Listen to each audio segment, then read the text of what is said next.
My name is Professor Stefan Schmidt. I'm Professor of Political Science.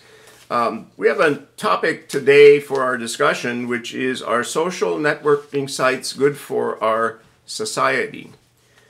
I believe that they are, and I will give you a number of reasons why I think social networking sites are very important.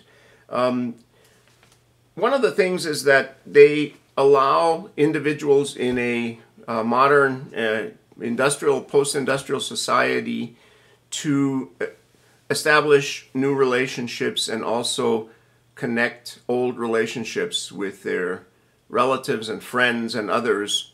You can reach far distances with social networking sites, which would be impossible to do if you had to physically visit your grandmother or others. The second reason is that social networking sites also allow you to become familiar with a number of sort of new media. Usually they allow messaging and blogging and photo storage and games, and so they essentially provide exciting new services that were impossible before the internet and before social networking sites such as Facebook and Twitter and others became common. Social networking sites also bring together, and this is reason number 3, people with similar interests. If you're interested in automobiles or in poetry or in biology, you can find networks of individuals all over the world who have that interest, and you can essentially bring together those people in new ways that reduce, for example, the difficulty communicating in person or simply sending emails. They allow a more complete and personal interaction between individuals with shared common interests. Number 4, I have evidence from some research that's been done that approximately 60 million Americans have received help with major issues in their life. Finding a new place to live, buying a car, changing jobs, taking care of someone with an illness. And these social networking sites help connect people with either products or with experts and others who can assist them in making decisions on some very important issues. Again, it would be much more difficult to do this if those sites did not exist. 59% of students who have internet access report that they use social networking sites to discuss education topics. That includes planning for a career, exploring professions, planning for college.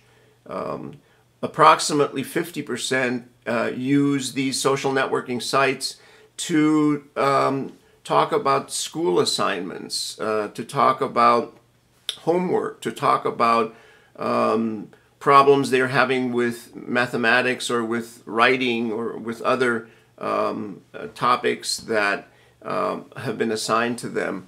And these students then can communicate with someone who is in their own classroom, but they can also communicate with students from around the world. So if you're studying about India, you can discuss India with a potential network of students in a school in India or a teacher in India.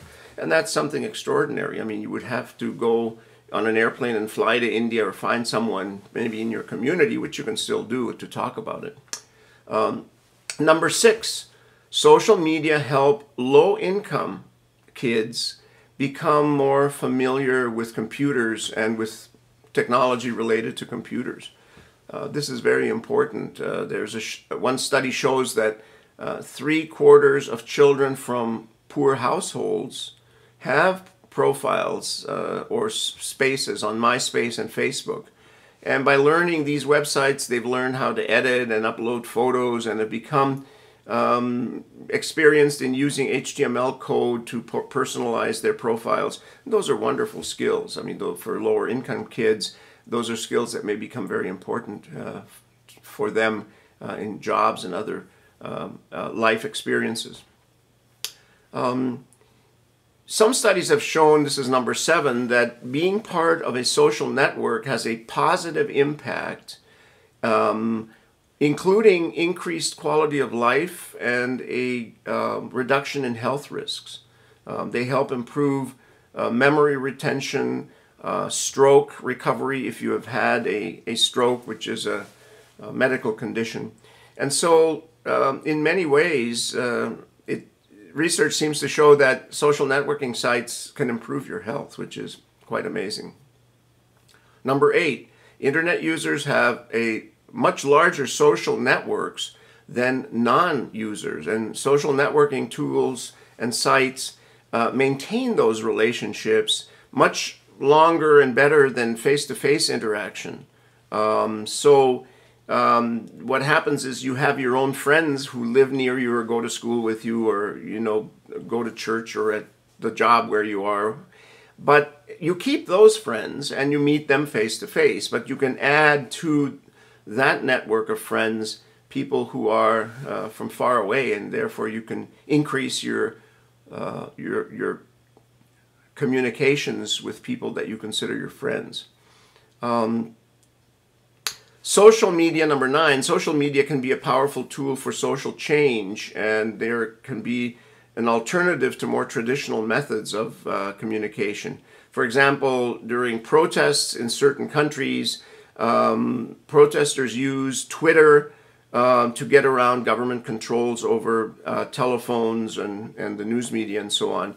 In fact, the U.S. State Department found Twitter to be so important in allowing people to exercise freedom and communications rights that they actually asked Twitter to not upgrade their network, which would have taken Twitter down from the internet for several days when there was one big protest going on.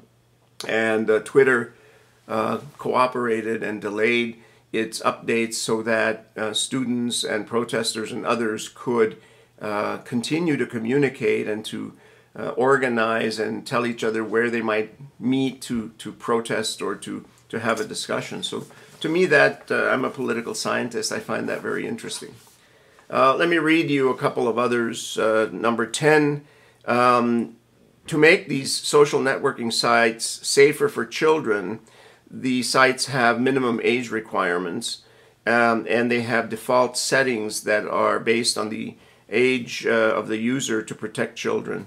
And that's very important because these sites, while they are wonderful and we know that social networking is very important, also have certain risks with them, and we are doing a pretty good job to prevent bad things from happening. Number 11, and this is my final point, social media sites are expanding from general interests to more specific uses that benefit society. For example, sites have been created specifically for medical purposes, such as dealing with diseases, alcoholism, drug addiction, weight loss, and so on. And so social networking sites with these specific focus help introduce people to other people who are dealing with similar issues, and they provide information and contacts, encouragement and peer support between people and among people. And therefore, in many ways, they are a very important tool for individuals struggling with health. So, in my view, social networking sites are good for society, and they will continue to develop and to produce for us a very exciting new environment. Thank you.